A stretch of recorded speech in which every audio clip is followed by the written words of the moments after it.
नमस्कार स्वामी भक्तांनो. श्री स्वामी समर्थ. अक्कलकोटच्या पावनभूमीवर हे 9 शब्द उच्चारले गेले. हे 9 शब्द म्हणजेच भिवू नकोस, मी तुझ्या पाठीशी आहे. आज या 9 शब्दांमध्ये एवढी ताकद आहे. एखादी आत्महत्या करायला निघालेली व्यक्ती जरी हे शब्द ऐकले तरी ती मागे फिरते आणि पुन्हा एकदा नवीन उमेदीने जीवन जगायला लागते. हॉस्पिटलच्या शेवटच्या खाटेवर मृत्यूशी झुंज देणारा रुग्ण जेव्हा हे शब्द ऐकतो तेव्हा त्याच्यात जगण्याची नवीन शक्ती निर्माण होते. तर तुम्ही विचार कधी केला आहे का? हे ब्रह्मांड हलवून सोडणारे, काळजाला धीर देणारे 9 शब्द स्वामी महाराजांनी इतिहासात पहिल्यांदा कोणाला म्हणले होते? ती घटना कोणती होती? त्या रात्री नक्की काय घडलं होतं? स्वामींनी एका सामान्य भक्तासाठी थेट मृत्यूला, यमराजाला कसं थांबवून धरलं होतं? आजच्या या विशेष व्हिडिओमध्ये आपण हे सगळं जाणून घेणार आहोत. ही घटना समजून घेण्यासाठी आपल्याला साधारण 150 ते पावणे 200 वर्ष मागे जावे लागेल. इसवी सन 1856च्या सुमाराची ही गोष्ट आहे. हे ते वर्ष होते जेव्हा महाराष्ट्राच्या एका छोट्याशा, शांत आणि साध्या संस्थांच्या नशिबाने अचानक कलाटणी घेतली. ते संस्थान म्हणजेच अक्कलकोट. त्या काळी अक्कलकोट हे आजच्यासारखे मोठे शहर नव्हते. ती एक छोटीशी मातीची घरे असलेली, निसर्गाच्या सानिध्यात वसलेली नगरी होती. लोक अत्यंत साधे होते. शेती करणे, देवधर्म करणे आणि आपल्या कुटुंबात आनंदी राहणे एवढेच त्यांना माहीत होते. पण या नगरीचे भाग्य एवढे मोठे होते की साक्षात परब्रह्म जे कधी प्रज्ञापूर, गाणगापूरमध्ये होते, कधी मंगळवेढ्यात होते, ते वेगवेगळ्या ठिकाणी आपल्या लीला दाखवत शेवटी अक्कलकोट नगरीत प्रकट झाले. इसवी सन 1856च्या खंडोबाच्या मंदिरात जेव्हा एक अजानबाहू, तेजस्वी आणि दिव्य मूर्ती येऊन बसली तेव्हा सुरुवातीला लोकांना कळालेच नाही की हे कोण आहेत. त्यांचे हात गुडघ्यापर्यंत लांब होते, डोळे एवढे मोठे होते आणि तेजस्वी होते की त्यांच्याकडे सलग 2 सेकंद पाहण्याची कोणाची प्रज्ञा नव्हती. चेहऱ्यावर संपूर्ण ब्रह्मांडाचे तेज आणि ओठांवर एक गूढ स्मितहास्य होते. ते कधी लहान मुलांसारखे मातीत खेळत तर कधी एकदम रुद्र अवतार धारण करत. हळूहळू अक्कलकोटच्या लोकांना समजले की हे कोणी साधे साधू किंवा संन्यासी नाहीत, तर हे साक्षात दत्तप्रभूंचा अवतार आहेत. अक्कलकोटचे राजे मालोजीराजे भोसले यांना जेव्हा स्वामींच्या दिव्यत्वाची प्रचिती आली तेव्हा त्यांनी स्वामींना राजेशाही थाटात मठात आणले. पण स्वामींना कसला महाल आणि कसली आली श्रीमंती! ते तर विदेही होते, दिगंबर वृत्तीचे होते. त्यांना सोन्या चांदीचे कौतुक नव्हते की 56 भोगाची हाव नव्हती. ते कधी झाडाखाली बसत तर कधी अक्कलकोटच्या गलीबोळातून फिरत. स्वामींचे अक्कलकोटमध्ये आगमन झाल्यावर तिथले वातावरण पूर्णपणे बदलून गेले. रोज सकाळपासून ते रात्रीपर्यंत मठात भक्तांची मांदियाळी असायची. स्वामी महाराजांची एक वैशिष्ट्यपूर्ण पद्धत होती. ते कधी कोणावर प्रचंड रागवायचे तर कधी एखाद्या भक्ताला लाथाबुक्क्यांनी मारत असत. पण अक्कलकोटच्या त्या मातीत माहीत होते की स्वामींचा तो मार हा राग नसायचा, तर ते भक्ताच्या जन्मांतरीचे पाप असायचे. ज्या भक्ताला स्वामींचा मार मिळाला त्याचे भाग्य उसळले असे त्या काळी मानले जाई. याच दिव्य वातावरणात स्वामींच्या छायेत अनेक भक्त तयार झाले, चोळप्पा, बाळप्पा आणि सुंदराबाई.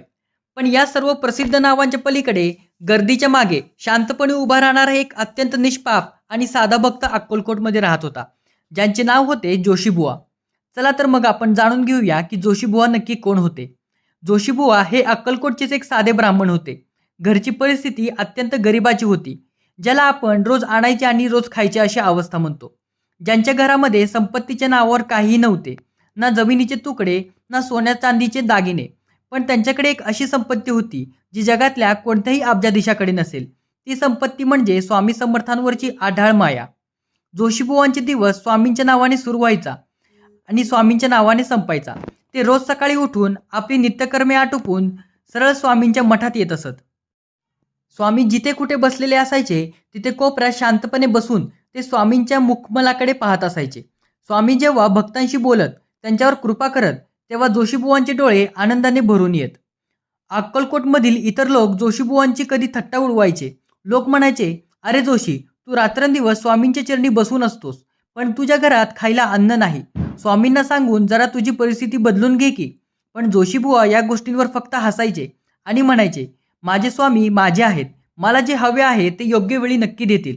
मला त्यांच्यावर पूर्ण विश्वास आहे. पण मित्रांनो, मानवी आयुष्य हे सुखदुःखाच्या लाटांवर चालणारे जहाज आहे. संचित कर्म किंवा प्रारब्ध नावाची गोष्ट प्रत्येक मानवाला भोगावीच लागते. तर भक्तांनो, आपण आतापर्यंत पाहिले की जोशीबुवा कसे निष्पाप स्वामी भक्त होते. पण प्रारब्धाचा खेळ कोणालाच टाळता येत नाही. घड्याळाचे काटे रात्रीच्या 11:30-12च्या सुमारात पोचले होते. ती रात्र अक्कलकोटसाठी इतर रात्रींसारखीच होती. संपूर्ण अक्कलकोट नगरी गाढ झोपेत बुडाली होती. त्या काळी आजच्यासारखे रस्त्यांवर विजेचे खांब नव्हते, ना महानगरपालिकेचे दिवे होते. संपूर्ण नगरीत फक्त मातीचे रस्ते आणि घरांच्या भिंती होत्या. आकाशात चंद्र होता खरा, पण तोही काळ्या ढगांमागे लपला होता, ज्यामुळे रस्त्यांवर फक्त आणि फक्त काळाकुट्ट, अंगावर काटा आणणारा अंधार पसरला होता. जोशीबुवा एका अत्यंत महत्त्वाच्या घरगुती कामासाठी अक्कलकोटच्या एका निर्जन आणि सुनसान रस्त्यावरून घाईघाईने चालले होते. त्यांच्या हातात एक लहान कंदील होता, ज्याच्यात मिणमिणणारा प्रकाश जेमतेम 2 पावले पुढचे दाखवत होता. आजूबाजूला मोठी झाडे होती. वारा अगदी थंड सुटला होता. चालता चालता अचानक जोशीबुवांच्या मनात एक अनामिक भीती दाटून आली. त्यांना जाणवले की आज काहीतरी वेगळे घडणार आहे. त्यांनी मनातल्या मनात स्वामींचे नाव घ्यायला सुरुवात केली. श्री स्वामी समर्थ, श्री स्वामी समर्थ. पण निसर्गाचा नियम आणि कर्माचा सिद्धांत ढळत नाही. जोशीबुवांनी जेव्हा त्या निर्जन रस्त्याच्या मध्यभागी पाऊल ठेवले, तेव्हा अचानक त्यांच्या शरीरात एक भयंकर उलथापालथ सुरू झाली. अचानक जोशीबुवांच्या छातीत डाव्या बाजूला एक भयंकर तीव्र कळ आली. ती कळ एवढी जीवघेणी होती की जणू काही कोणीतरी त्यांच्या छातीवर मोठा दगड ठेवला होता किंवा हजारो सुया एकदम टोचल्या गेल्या होत्या. जोशीबुवांचा श्वास तिथेच रोखला गेला. त्यांच्या हातातील कंदील जमिनीवर पडला आणि त्यांचा दिवा विझला. त्यांना श्वास घेण्यासाठी हवा मिळत नव्हती. त्यांच्या कपाळावरून, पाठीवरून थंड घामाचे धारा वाहू लागल्या. छातीतील ती कडकणारी कळ आता त्यांच्या डाव्या हाताकडे आणि मानेकडे सरकू लागली. जोशीबुवांनी आपली छाती दोन्ही हातांनी घट्ट धरली आणि ते मातीच्या रस्त्यावर गुडघ्यावर कोसळले. त्यांचा थरकाप उडत होता. ते आजूबाजूला पाहत होते की कोणीतरी त्यांच्या मदतीला येईल का. पण त्या रात्री 1:30 वाजता त्या सुनसान रस्त्यावर कोण येणार. त्या अंधारात धुळीत पडलेले जोशीबुवा मृत्यूशी एकाकी झुंज देत होते. त्यांचे डोळे पांढरे पडू लागले होते. त्यांना कळून चुकले की आता आपले आयुष्य संपले आहे. आपली पत्नी, आपली मुले, आपले घर आता आपण कोणालाच पाहू शकणार नाही. मित्रांनो, जेव्हा जगाचे सर्व मार्ग बंद होतात, तेव्हा माणूस पूर्णपणे हतबल होतो. तेव्हा त्याच्याकडे फक्त एकच मार्ग उरतो, तो म्हणजे परमात्मा. जोशीबुवांचे शरीर जमिनीवर आडवे झाले होते. ते धुळीत तडफडत होते, जशी पाण्याविना मासोळी तडफडते. पण मरता मरतानाही त्यांच्या अंतर्मनात जी स्वामींची भक्ती होती ती जागी झाली. त्यांना आठवला तो अक्कलकोटचा मठ. त्यांना आठवले ते स्वामींचे तेजस्वी डोळे. जोशीबुवांनी आपल्या शरीरातील उरलीसुरवी सर्व ताकद लावली. त्यांनी एकत्र केली. त्यांनी आपले कापत हात कसेबसे जोडले. त्यांचे डोळे अश्रूंनी ओले झाले होते. त्यांनी अक्कलकोटच्या मठाच्या दिशेने तोंड केले आणि आपल्या कंठातून काळजाच्या अगदी तळापासून एक अत्यंत आर्त, व्याकुळ आणि शेवटची हाक मारली. स्वामी, धावून या महाराज, मला वाचवा. तुमच्या या गरीब लेकराला या काळोखात मरू देऊ नका स्वामी. माझं कोणीच नाही महाराज, तुमच्याशिवाय माझं कोणीच नाही. धावून या माझे समर्था, धावून या. ती हाक ऐकताच एका सामान्य माणसाची नव्हती. ती एका अशी भक्ताची होती ज्याने देवाकडे कधीच काही मागितले नव्हते, पण आज तो थेट आपले प्राण मागत होता. ती हाक अक्कलकोटच्या हवेत विरून गेली. ती हाक थेट ब्रह्मांड चिरून अक्कलकोटच्या मठात पोचली, जिथे साक्षात पूर्ण परब्रह्म अवतार श्री स्वामी समर्थ महाराज विश्रांती घेत होते. त्याचवेळी अक्कलकोटच्या मठात एक अद्भुत घटना घडत होती. स्वामी महाराज आपल्या बिछाण्यावर शांत निजले होते, पण जोशीबुवांची ती आर्त हाक त्यांच्यापर्यंत पोचली. तसे स्वामी महाराज एका झटक्यात खाटेवरून उठून उभे राहिले. त्यांचे डोळे रागाने लाल झाले होते. स्वामींनी एका क्षणाचाही उशीर केला नाही. ते मठाबाहेर पडले. रात्रीत त्या अंधारात स्वामींचे पाय हवेत तरंगल्यासारखे वेगाने चालत होते. देवाला जेव्हा भक्ताचा पुळका येतो, तेव्हा ते स्वतःचे देवपण विसरून जातो. त्याचे हे जिवंत उदाहरण आहे.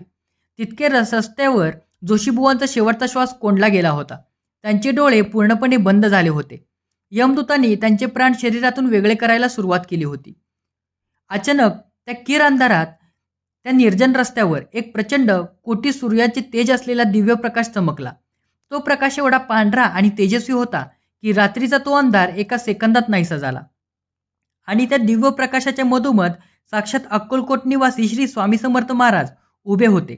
त्यांचे ते अजानबाहू रूप, पाठीवर सोडलेल्या जटा, कपाळावरचे मोठे गंध आणि डोळ्यातून वाहणारी भक्तविषयाची करुणा, स्वामी महाराज प्रत्यक्ष शरीराने जोशीबुवांच्या समोर प्रकट झाले होते.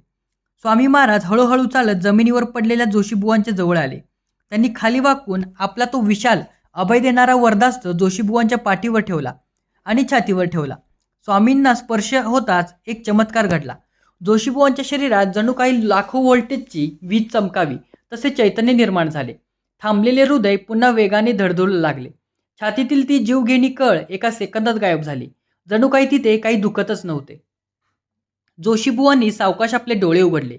समोर पाहतो तर काय, साक्षात आराध्य दैवत श्री स्वामी समर्थ महाराज उभे होते. तेव्हा साक्षात परमेश्वराने त्या अक्कलकोटच्या पावनभूमीवर रात्रीच्या त्या शांततेत जोशीबुवांना आपल्या दोन्ही हातांनी उठवले. त्यांच्या पाठीवर प्रेमाने थाप मारली आणि जगाचा इतिहास बदलून टाकणारे ते 9 महाशब्द पहिल्यांदा उच्चारले. भिवू नकोस, मी तुझ्या पाठीशी आहे.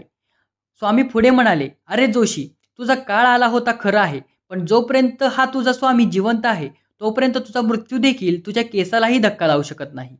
भक्तांनो, अक्कलकोटच्या त्या निर्जन रस्त्यावर या महामंत्राचा जन्म झाला. पण ही कथा इथेच संपत नाही. स्वामींनी जोशीबुवांना दिलेल्या या वचनाच्या पुढे काय झालं, जोशीबुवांचे आयुष्य कसे बदलले आणि सर्वात महत्त्वाचे म्हणजे स्वामींनी समाधी घेतल्यानंतरही हा मंत्र कसा जिवंत ठेवला. आजच्या काळातही भक्तांना याचे अनुभव कसे येतात हे सर्व आपण नवीन कथेत पाहणार आहोत. जर तुम्हाला हा भाग आवडला असेल तर कमेंटमध्ये श्री स्वामी समर्थ नक्की लिहा आणि पुढील भागासाठी सज्ज राहा. आता मला सांगा, हा तुम्हाला भाग नक्की आवडला का नाही? जर तुम्हाला आवडला असेल तर चॅनलला नक्की सबस्क्राईब करा आणि लाईक आणि कमेंट करायला विसरू नका. श्री स्वामी समर्थ. तुम्ही स्वामी समर्थांचे खरे भक्त असाल तर श्री स्वामी समर्थ म्हणून कमेंट नक्की कराल. धन्यवाद.